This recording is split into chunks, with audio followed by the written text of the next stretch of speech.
So this is a really crazy one. So this is EMFs. So electromagnetic frequencies, we've been surrounded by them forever because they're in microwaves and refrigerators and stuff like that. But now we are literally bombarded with EMFs because we have Wi-Fi, we have smart TVs, we have Wi-Fi speakers, we have Wi-Fi printers.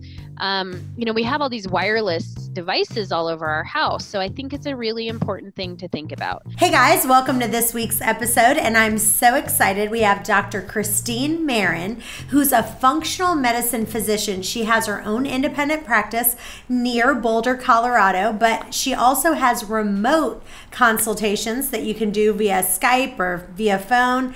And she's got patients all over Colorado, Michigan, and Texas. That's where she has a medical license. So welcome, Christine. Thanks for having me.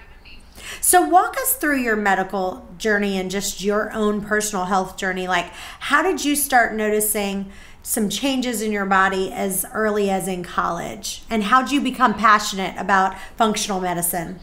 Well, I was born and raised in Colorado, so I grew up with a very sort of holistic mindset. It was just kind of part of the culture here and part of my upbringing. But I really dove into functional medicine after my own health issues came to light with pregnancies.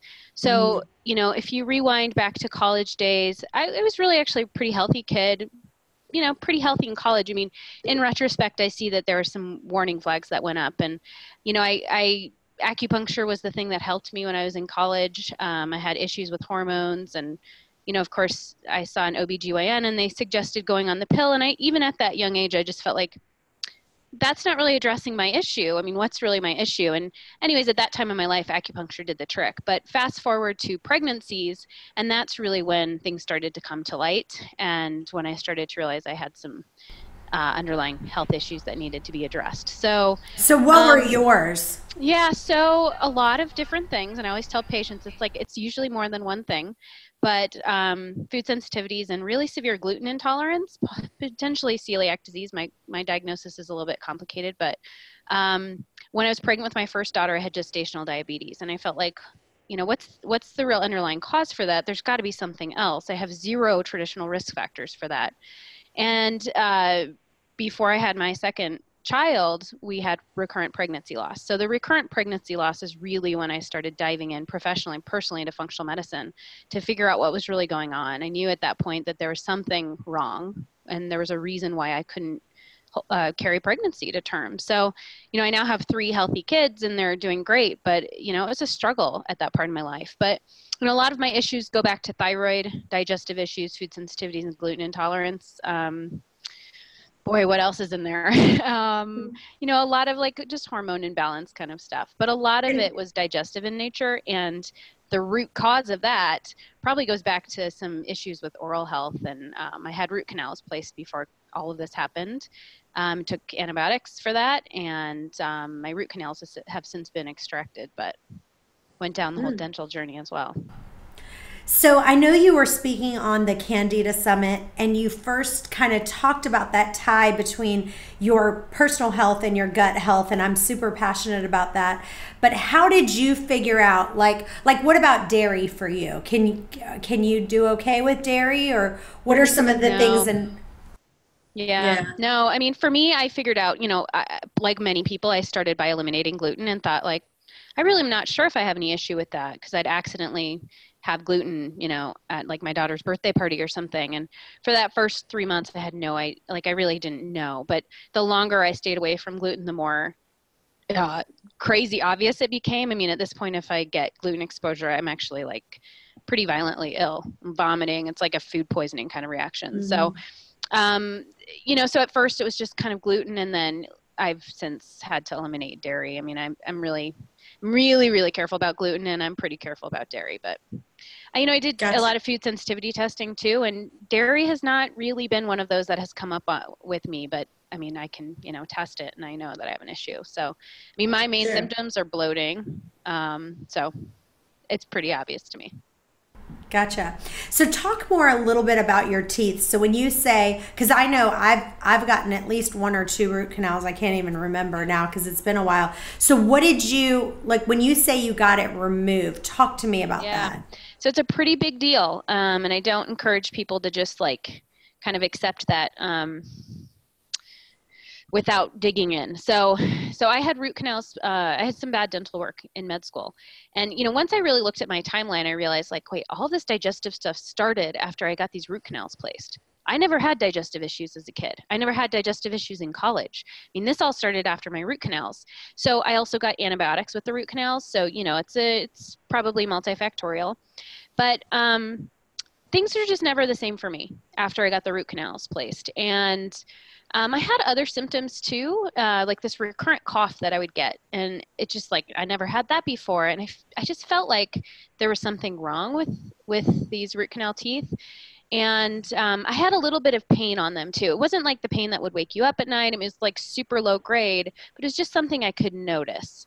And so, at that point I had really been doing a lot with functional medicine, and I knew that, root canals could potentially be an issue for people and it could pose a threat. I mean, it can be a stealth infection. I mean, you have basically, they're dead teeth in your mouth. Nowhere else in the body do we leave something dead just sitting there. And so, you can get a lot of infections from that. Now I do a test on people through their saliva. It's an oral DNA test, and you can look at the different pathogens in the mouth and figure out if there's dysbiosis in the mouth. So your listeners probably have heard about like dysbiosis in the gut, which is just this collection of abnormal bacteria and like the bad bugs that you don't necessarily want. So you can get those same bad players in your mouth, and that can cause a lot of issues. Your mouth is like the first place where digestion starts. I think it's part of the digestive tract, but like I've never met a gastroenterologist actually who even asks about the mouth. So, when people have poor dentition and root canal teeth, I always take that into account because you're constantly swallowing saliva. It's can seed the upper gut for sure. Now, so I know that you live in Boulder, Colorado, or near there, and I know that you're licensed in Colorado, Michigan, and Texas. But let's say someone lives, because we have a lot of listeners all over the country. California is actually our biggest. California and Texas are our two biggest states of listenership. But if someone doesn't, let's say they live in California, are you able to do a phone consult with them, or how does that work?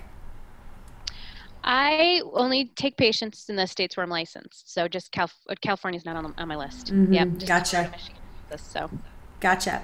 And so talk to us about working with a biological dentist. Yeah. So I think that's really important. And I always tell patients like, I spend a lot of time figuring out who the best dentist is. I've moved a lot. I mean, my husband was a military doctor, and so we've that's why I have licenses in all these states. I mean, I'm in Colorado and back home to stay, but I have had to establish care with different dentists in many different places. So when I went to medical school, I just picked some dentist.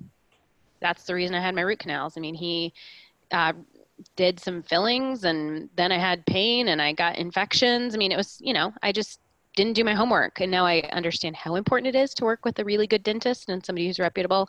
So yeah, I feel like, a biological, holistic, integrative dentist is really important. You can find them. There's a website called IAOMT, stands for the International Association of Mercury Safe Dentistry. So that's a good place to sort of look. But yeah, you want to make sure that your dentist understands that. If somebody has a root canal and they're thinking it might be a problem, one way they can evaluate that is by doing a cone beam CT. And it's a 3D cone beam CT, and you can look and see if there's early signs of inflammation, things that you wouldn't see on an X-ray. And then the process, if you have to actually get a root canal tooth extracted, it's quite a process. And I definitely would want to work with a biological dentist for that kind of thing. Awesome. Your website is absolutely fantastic, by the way. I love it.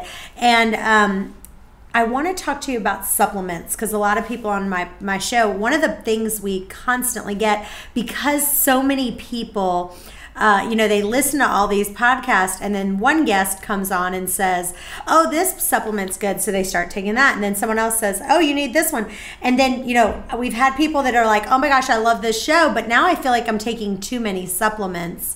And can that damage your liver? And if you had to really say, okay, you can get out of control with this, but if I had to say these 3 things, what would be the supplements that you would recommend?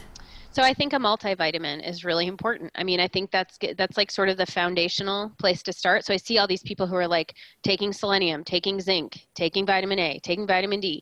There's all these different supplements that people are taking, but they're not getting a multivitamin. And, a multivitamin with methylated Bs is really important. So you want to make sure that the folate is not folic acid, it's methylcobalamin. Or I'm sorry, that's vitamin B12, but it's methylfolate or MTHF or some variation of that, of activated folate basically. And same thing with B12, which is methylcobalamin or adenosylcobalamin, or basically stay away from the cyanocobalamin. I mean, generally, when you're not using a really high quality multivitamin, they're just not using high quality ingredients. So you want activated Bs, and go with a really reputable supplier. For some women, menstruating women, generally I recommend a multi with iron, but it depends on the person. So I think it's an important thing to have checked.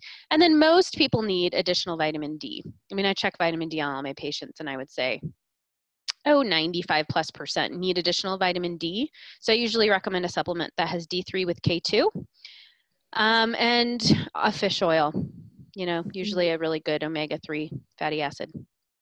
So I think those are foundational. And then, sort of beyond that, it depends on the person, sort of what's going on. I mean, and when it comes to probiotics, I like probiotics, and I think most people benefit from one.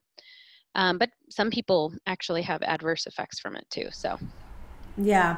So, if you need to go to her website, everyone needs to do it. Go to drchristinemaren.com. And if you click on buy supplements, I love how you have it where you've got like 8 different brands that you say, hey, this is what I kind of put my seal of approval on, right? Yep. Yeah.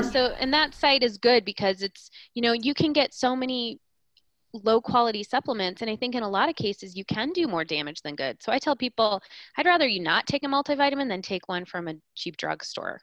Sometimes they have all these fillers, they have like dye and gluten and a bunch of junk, and then what's in there is not necessarily what they say is in there, is not necessarily even in there. So you want to make sure you're using pharmaceutical grade supplements that had third-party verification. So essentially a third party has gone in, verified all their raw material, verified their final product, said there's no contamination, what's in there is in there. So, yeah. Yeah. And if you had to pick kind of your top 2, I love the Pure brand that you have on there. I love that one myself personally. But if you had to pick your top 2 out of the different brands that you kind of give your seal of approval on, which one's kind of your favorite? Can I have like a top 5? How about top 3? Top 3. Okay. Designs for Health, Orthomolecular, and Metagenics.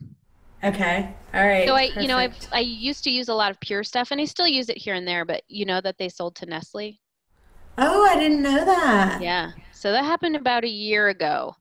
And so, I think quality retrospectively has been very good, and maybe it will be going forward, but I just have a little bit of hesitation, with it being under a different sort of umbrella. If you had to pick your number 1 with the orthomolecular, or your number 1? I really think they're all good, and I think it depends on the thing. Like if you're looking for the best herb to treat, say, SIBO or small intestinal bacterial overgrowth, I really like the Metagenics line for that. So that's part of the reason why my dispensary has all these different brands, is because I like certain brands for certain things. Like I really like the Metagenics multivitamin for women. I use their Phyto Multi with iron myself. In terms of fish oil, I like the Designs for Health one a lot. Say that one more time. So if someone I use the Phyto Multi with iron from Metagenics. Okay. It's called Metagenics Phyto Multi with iron. That's what I give my kiddos too. Not that particular supplement, but they have a Meta Kids line that I like a lot. And so they have a kids multi. But I really like their multi, and I really like their pregnancy essentials packets. So it just depends on, what we're going for. And so if someone is struggling with thyroid issues, what would be the one that would be your go-to for that? I would do a multivitamin, and then I would do, it depends on the person, but I try to pick a supplement that has a little bit of iodine, a little bit of some sort of adaptogen to support the adrenals, like ashwagandha.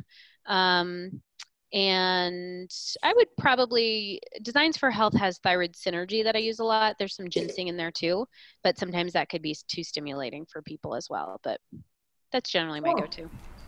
So before we get started on all the listener questions, I wanted to ask you something we always ask everyone. Walk us through a day in the life of what do you eat? So like what's your different meals? What do you eat? When do you eat them? Yeah. So here's the caveat. I'm a mom of three, and my husband's a surgeon, and I don't have a lot of time these days. I'm breastfeeding my daughter, who is 10 months. So I'm sort of just still emerging from this like postpartum cloud. So at this point in my life, I definitely eat more carbohydrates than normal because I'm nursing. And I notice that my milk supply goes down when I don't do that. So I start my day actually with a smoothie. I've done that for years, but more recently I've gotten really into smoothie box. So they deliver these little pouches, and they have vegetables and fruit and pretty low sugar content, which I like because sometimes with smoothies, if you have a bunch of fruit and bananas, it's like Yes. 25, 30 grams of sugar. It's like way too much. So they're not very sweet, but they're good. I add a little bit of coconut milk kefir and some coconut milk and collagen protein. So that's usually my breakfast. They have 3 different flavors. So I basically always start with a smoothie. If I don't have that in my freezer, I'm sort of like, what do I do? But it's good because, in between getting ready for patients and getting my kids to school, I can sort of have my breakfast on the run, which isn't the best thing in the world, but it's the reality of being a mom of 3. So then lunch, if it's a clinic day where I'm really busy, it's like quick leftovers from my dinner the night before generally. So I try to make a really big dinner so I can eat leftovers the next day. And, sometimes it's like, let's call it accident fasting since that's trendy, right? But like, I don't have a ton of time. So I try to do leftovers. I do a lot of green juice too, like for lunch. And when I'm at work, I try to do like no fruit green vegetable juice during the day just so I get extra plants in. And then for dinner, I always make a really pretty good dinner at home. We all eat, as a family, we try to eat together. And generally that is, I try to sort of plan it. So like half of the plate is some green or like low starch vegetables. So usually that's like broccoli or cauliflower, big salad, or asparagus. I try to really focus on variety too. So we're not like eating the same thing all the time. Variety is really important for the gut microbiome. So I just try to keep a lot of variety in it. So some sort of veggie. And I do a pretty simple preparation. Like I steam it or I roast it and do like salt, olive oil, lemon juice. I mean, that's like my go-to. Um, Awesome. and then I'll do about a quarter of the plate with like a starchy, either potato or sweet potato or beets or something like that. My husband like doesn't survive unless I have some sort of starch on the plate. And then I'll do like a quarter of that, some sort of protein, like grass-fed beef or pastured chicken or something like that. Sometimes wild salmon, scallops. So that's Awesome. sort of like our go-to. And that's, yeah, Great. we try to keep Awesome. it simple, but Great. Let's jump right into the listener questions. This is from Sarah in Utah. I was talking with a few close girlfriends the other night about our stress and anxiety. Several of them are on antidepressants, anti-anxiety medicine, but this is something I'm not ready to explore, mostly because of the side effects and also because I hate taking medication. I focus on prayer, meditation, bubble baths, all the natural stuff, but I've been doing some reading and wondering if my anxiety could be hormonal. How can I recognize anxiety that's related to my hormones, and how can I regulate it without a prescription? Sarah in Utah. okay, so that's a good question.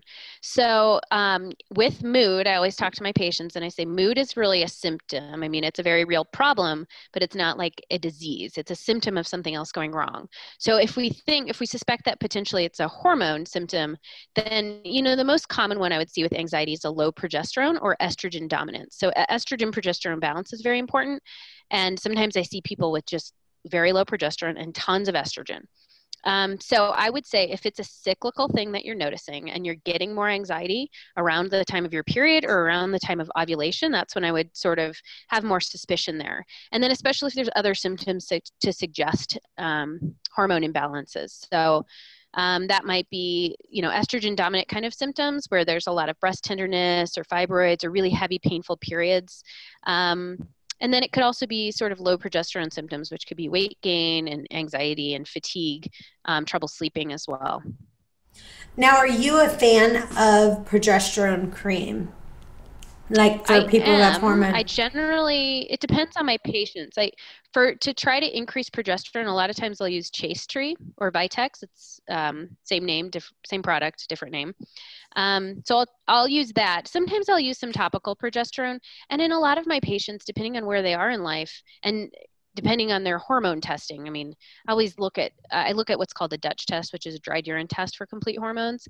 And if I see that they have a very low progesterone, but a preference for the metabolite called alpha pregnenolone, I'll sometimes use an oral progesterone, which can help a lot, just sort of depending on where they are and if they're really struggling with anxiety and depression. You know, sometimes it's like progesterone might work better than an anti-anxiety medication with less side effects. So Awesome. Pam in Houston. I'm trying to figure out what's wrong with me. Who isn't? Smiley face. Because I feel like I haven't been well in several months, but I can't determine the cause. I thought it could be a candida issue, but I had a stool test done and it looked normal. Should I rule out candida altogether, or is there another way I could test it? oh yeah, totally not. A stool test that's negative for candida does definitely not rule out candida. If you have a stool test that's positive for candida, usually that rules it in and you know like exactly what's going on in there. But there are different varieties of yeast, and oftentimes a stool test is a false negative test. So my favorite way to look for candida is an organic acid test. So Great Plains has something called a MOAT or an OAT. A MOAT is just the microbial organic acid test. It's the first page of that test, and there's 9 fungal markers. So that's the most comprehensive way to look for it. And then, you know, just pay attention if there are symptoms that seem very candida specific. That tends to be like people with itchy ears, anal itching, carb cravings. There's non-specific symptoms too, of course, like brain fog and fatigue and things like that. But yeah, definitely stool test is actually not my favorite way to look for candida. You can also test for it in the blood, but I don't really think that that is the best way to look for it. You can do candida antibodies. So if somebody isn't in one of the states that you talked about, but they want to get a stool test, is that something they can do online? And is there one that you say, hey, you can go to this site and get, you know, this one that I For recommend? candida specifically, or do it like an Just O test or a any. stool test? So there are some places where if you Google, where you can buy them for, I mean, they're usually more expensive when you do it that way, but there are some clinicians who sell them online. I'm Mm. not sure how they do it or how the legal aspect is. I mean, it's so tricky with doing virtual care and telemedicine. So, I mean, the laws are from state to state, totally vary. So anyways, I'm not sure really how they do it, but I know you can buy them through people online. Mm. Nobody's going to help you interpret them. And then, you know, the question is like, how useful is that? But Hey guys, we absolutely love getting your questions into the podcast, but we're also interested in your journey. So if you've started intermittent fasting and have some success or even struggling a little bit, we want to hear about it. Email me your intermittent fasting stories to Chantel@chantelrayway.com. Now back to the show. This next one is Alyssa in Chesapeake. One of my friends, who is a health nut, recently had her feces sampled to check her gut microbiome. This is something that I never heard of, and it just sounded a little extreme. I've heard a lot about gut health lately. My Instagram feed has tons of people selling products to increase gut health. When I was growing up, my grandmother always told me to eat yogurt for a healthy stomach, but I don't prefer dairy products and try to limit my carbs. What are some other things I could be doing, drinking, or taking to encourage a healthy gut without going too overboard like my friend? it's a good question.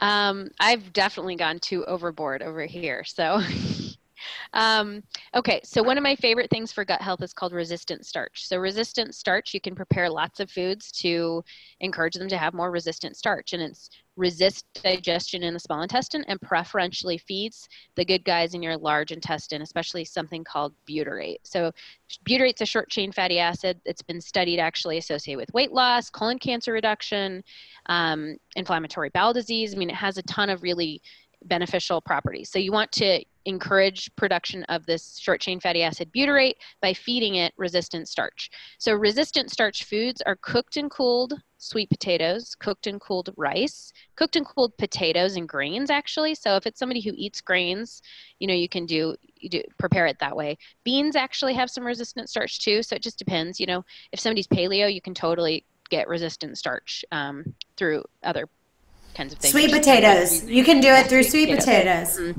You can use green banana flour.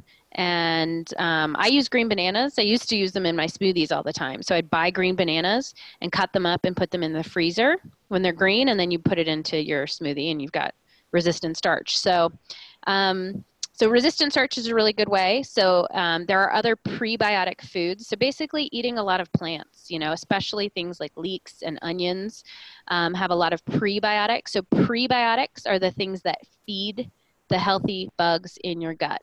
You can also use probiotics. So probiotic foods, you mentioned yogurt. I don't avoid dairy as well, but I do a non-dairy kefir, which is through Forager brand. It's a cashew kefir. So you can incorporate other types of fermented foods like that, or there are like gut shots and things like that you've seen with the sauerkraut and kimchi and pickled kind of vegetables. You want to make sure they're lacto-fermented things that you get out of the refrigerator section and not like the sauerkraut in a jar that's on the shelf.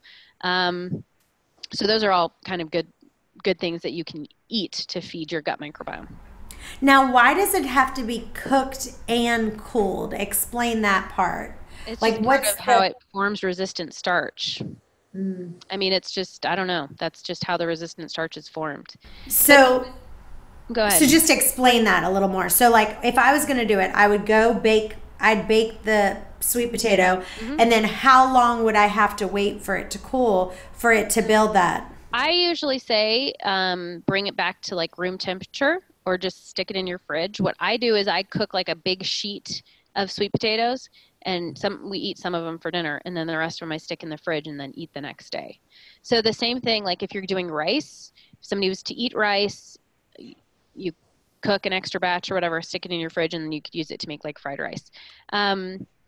So I mean, and then how much can you can't heat it up too much either. So you have to be careful, if you're going to reheat sweet potatoes, you can reheat them, but you can't, like if you really zap them, they lose some of that. So you just have to like lightly, gently heat them kind of quickly or just eat them cold. Gotcha. But I think back to that question, the other side of that is what you're not eating. That's really important for your gut microbiome. So, and probably more important is like what you're avoiding. So pesticides are really antibiotics in our gut. So like staying away from more conventional products that are sprayed with pesticides because those kill the bugs in our gut. I mean, it's essentially like an antibiotic. And then sugar can be, feed a lot of the candida. So eating a lot of refined sugar products and processed foods. Yeah. Awesome. Terry in Fluvanna, which I have no idea where Fluvanna is. It says, I had a radical hysterectomy in my early 50s because of a cancerous cyst. At the time, my doctor didn't want me to take any hormones because of the cancer scare. It's been 7 to 8 years since the surgery, and I haven't found any good alternatives to use as a natural hormone replacement. What would you recommend? It really depends on symptoms. I mean, 7 to 8 years afterward, if somebody is still having a lot of hot flashes, or anxiety or trouble sleeping, I think number one, I like to get data. So rather than, I say don't guess, test. So I like to do that Dutch test and really see, is it estrogen or is it estrogen and progesterone, or is it just something else entirely? So I look at all of those things. So, if it's hot flashes, one of the big things I consider is adrenal health. So adrenal is what produce cortisol. So if somebody's having a lot of hot flashes, I really think about supporting the adrenals and regulating blood sugar really tightly. So in terms of supporting the adrenals, some of my favorites are ashwagandha or rhodiola. I like one from Designs for Health called Adrenotone. And sleep is really important, but of course it's this vicious cycle where, if people aren't getting sleep, that's really bad for their adrenals. But then if they have adrenal dysfunction, they can't really sleep very well. So you have to kind of get it from both ends. But Progesterone cream, as you mentioned before, is an option. I mean, you can use different types of topical progesterone and things like Vitex to try to increase them, or just use oral progesterone. I mean, it could be that the doctor might not want to use estrogen, but they would be willing to use progesterone. So Awesome. Connie in Concord. I have had the worst heartburn lately, especially in the middle of the night. Sometimes it wakes me up. Do you think that this is caused by something I'm eating? I've never eat right before bed, and I usually don't have my last meal before 6 p.m. Are there foods that I should not be eating or any natural remedies? yeah. So yes, I think it's because something you're eating. So often this is the case. And I find that people are sometimes, they think that they have reflux and they have too much stomach acid. And so they try to bring it down with like a proton pump inhibitor to stop the stomach acid. And then you digest your food less. And that's actually associated with more food sensitivities and SIBO, small intestine bacterial overgrowth, and all of these issues with your gut microbiome. So I really try to avoid proton pump inhibitors if at all possible. And if you have to use them, I say use them really short term. So that said, natural remedies would be, you could use DGL licorice and zinc carnosine. Those can be helpful for gastritis. The other thing I like to do is to test people's stomach acid. So if you want to go really easy, you could just try doing like a shot of apple cider vinegar with meals and see if that helps you feel better. Sometimes when people get GERD, a shot of apple cider vinegar does the trick. But you could also test your stomach acid using this supplement called betaine HCl. And so you have to be careful with this. It's definitely not something you want to like open and chew or, split in half or anything like that, because it is acid. It's a replacement for stomach acid. But you can start with 1 per meal and see how you feel. If you don't feel anything, I tell my patients to take 2 with the next meal. If they still don't feel anything, they can go up to 3 with the next meal. And, with 3, if they feel something with 3, I say bump back down to 2. But some of my patients, and I was like this, can get up to like 6 or 8 and you never feel a thing. And that tells me somebody has hypochlorhydria or low stomach acid. So often GERD is associated with that hypochlorhydria.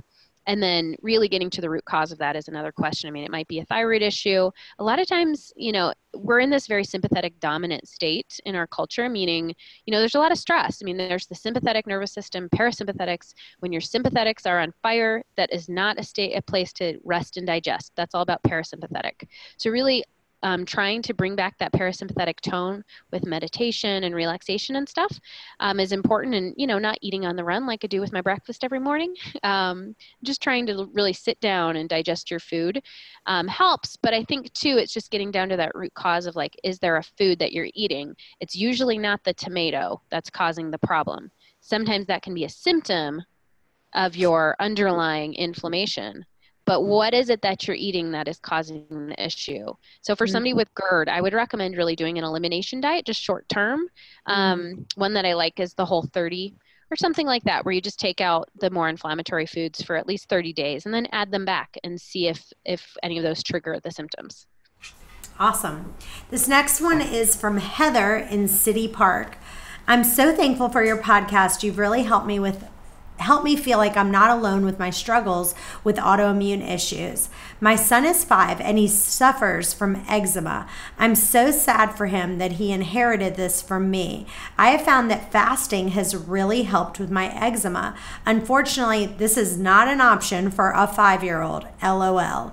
Are there any natural creams or remedies that you recommend that are child friendly and safe for the whole family?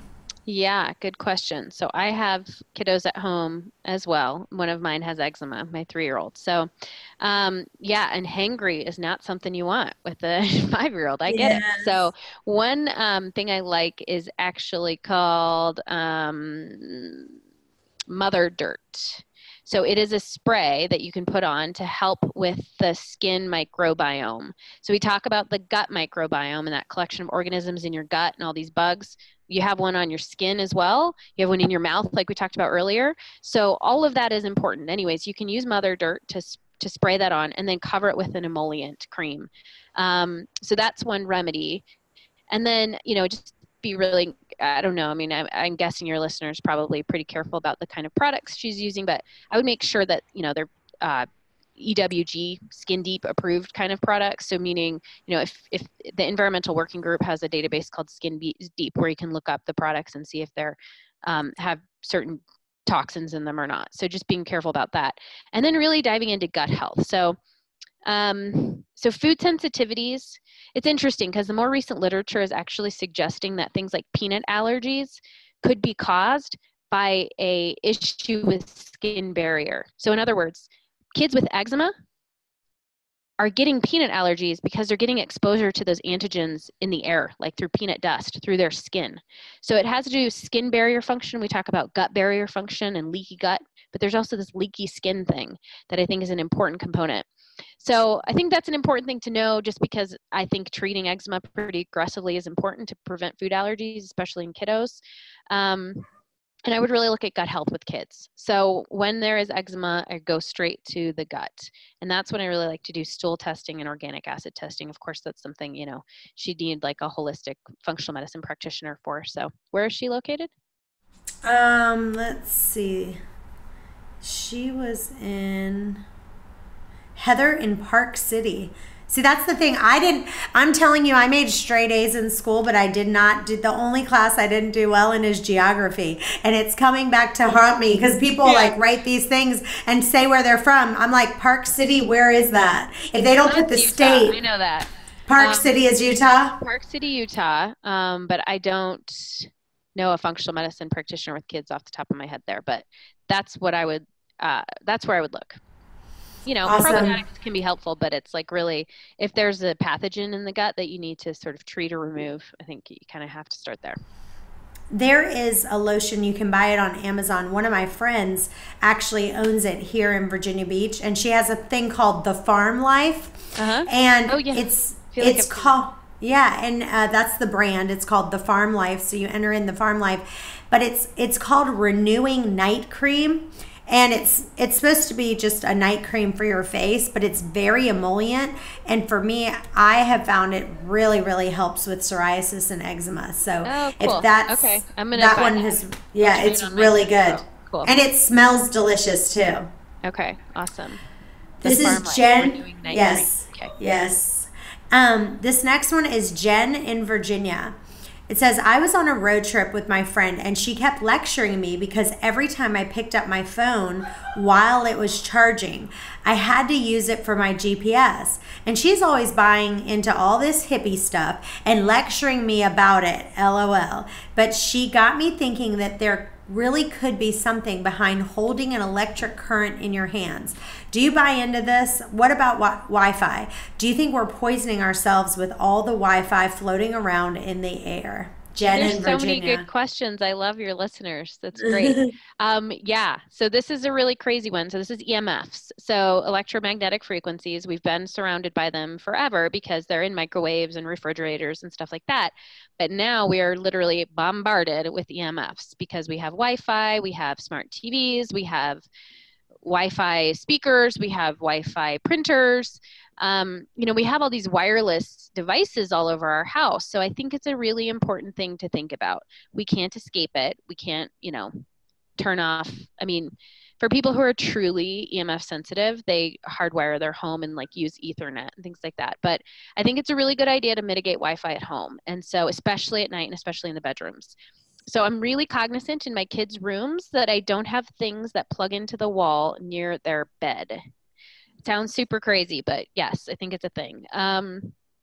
Especially like iPad devices, no iPads in the room, especially for kids. I mean, they don't really have their own iPad anyways, but if your kids have an iPad, don't put it in the room and keep it on airplane mode as much as possible.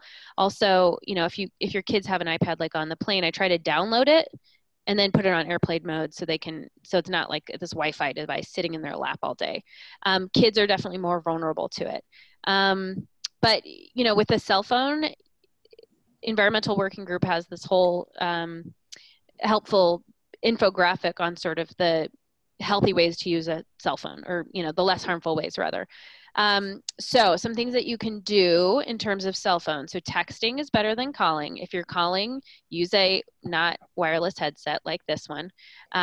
Keep your phone off your face. So, talk like this rather than this. So there's actually studies looking at increased rates of brain tumor, and there's suggestion that potentially Wi-Fi and wireless phones play a role in that. So, it's really not, as hippie as it might sound. So there are ways that you can measure it in your home. I think they're called Gauss meters, and you can go and like actually detect if there's like high frequency in certain rooms. And there are actually people you can hire to come to your house and assess electromagnetic frequency. So if you live in a home and there's like giant electrical poles outside of that home, that's sometimes an issue in certain homes. And it really just depends on like on the surroundings, and it's some of the stuff that you'd never know. So hiring people is sometimes helpful with that if you really want to kind of take it far. But if you want to just keep it simple, keep the cell phone off your head, put it in airplane mode, keep it away from the head of your bed, unplug your Wi-Fi at night, keep your wireless printer unplugged, just plug it in when you need to use it. Don't put wireless speakers in your bedroom, things like that. Awesome. Okay, this is from Rachel in Flower Mound. Where is Flower Mound? Oh, really? Yeah. Awesome. Okay, a couple episodes back when one of the doctors was thinking about a couple episodes back, one of the doctors was talking about taking an HCl supplement and how it really helped with digestion because your stomach needs to have acid. This got me thinking. I have an alkaline water machine that I spent $5,000 on, but now I'm starting to second guess it because it makes sense that your body would need some sort of acid to digest your food. Why would I want to drink alkaline water to remove all the acid I need for digestion? What is your opinion on alkaline water, specifically as it's related to digestion? And did I just waste $5,000? Rachel in Flower Mound. So good question. I will tell you, I do not have alkaline water myself. I don't tell patients to buy it. I don't know, there might be something to it, but there really has not been any convincing literature to suggest that the acid alkaline myth is real. I do think though, acidic foods like grains and meat and sugar, I mean, obviously those are not great for us. So I don't know, there might be something to it. Now, when it comes to stomach acid, I just mentioned a little bit ago about taking an HCl supplement, how your stomach is designed to be highly acidic, and that's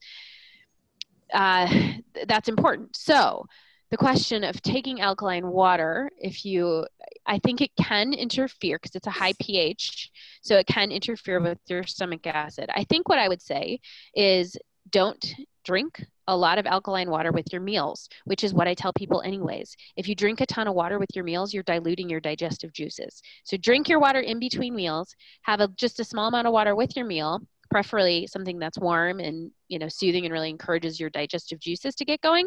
I talk about Asian cultures, you have a little glass of tea with your meal. That's really the way to help encourage digestion. So I don't know if you wasted $5,000. I would make sure that alkaline water filters out the impurities. That's the most important thing, I think, with water, making sure you're not getting like heavy metals and chlorine and fluoride in your water, and try to not drink a ton during your meal. Yeah, I agree 100%. My opinion, I have an alkaline water machine at my house, and I actually never drink it on the alkaline water. I just drink it on the when it has the H2O regular, because it does a great job of purifying the water and it's really clean water. But I suggest drinking no water. If you have any kind of digestion issues at all, it helps my digestion immensely. When not just like have a little bit of water, you have to train yourself to really drink water way before, 20 minutes to an hour before, and at least, 20 minutes to an hour after. But it has made such a big impact on my digestion that I say now I get to the point where when someone says, what can I get you to drink? Like when I go to a restaurant, I just say nothing, thank you. Because if it's in front of me, I'll just sit there and drink it because I'm so used to doing it. I mean, it's really crazy because when you go to this restaurant, you have this giant thing of ice water in front of you, right? And it's like, it's the worst thing for digestion, but it is it's an American thing, right? Like you go to Europe, they don't ever do that, but yeah. It's a huge thing. So yeah, I've just gotten to the habit that I just say, thank you very much, but I will have nothing. And then they look at you like you're cuckoo for Cocoa Puffs, but that's okay. All right. Pamela in Virginia Beach. Influenza, normally people don't say influenza, but the flu is running rampant in Virginia, and I have 3 school-age kids at all different schools. So I feel like there's a big bullseye on our family.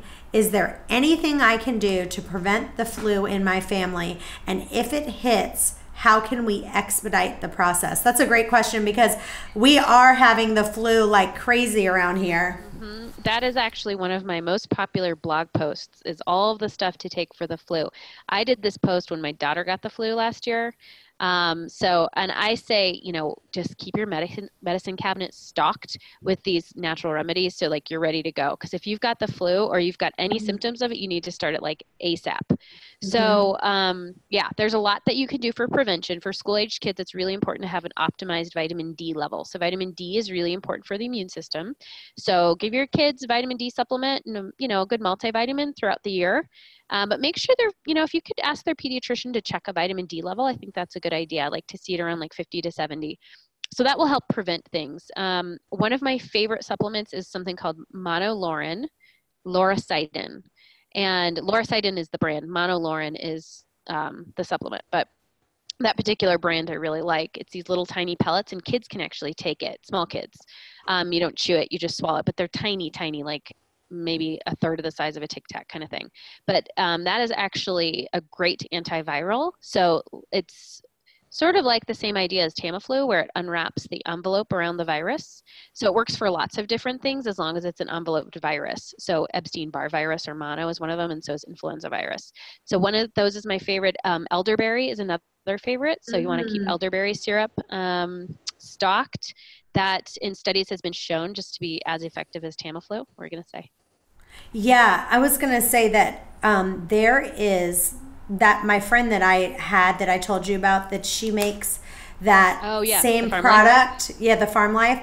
Well, they do a product called elderberry that you make at home. And so it's so awesome. No sugar in it? No, and you make it yourself, and you can add your own like organic honey.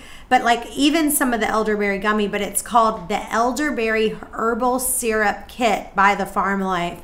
And it is fantastic. It is really good. Try that one. I'll check it out. So what are my other favorites? Vitamin C. I mean, that's a, pretty well-known one. And you can go pretty high doses on vitamin C. You just have to watch for any GI distress. Probiotics are a big one. So I give extra probiotics whenever my kids are about to get sick. I give them tons of probiotics. I like the chewable ones from Metagenics, MetaKids ones. Claire Labs also has some good chewable kids probiotics. And then, I take, my probiotics are a different story. Let's see what else is on there. So there's the oxalococcinium. That's the homeopathic one. You've probably seen it in Whole Foods or the grocery store, that crazy OCC one.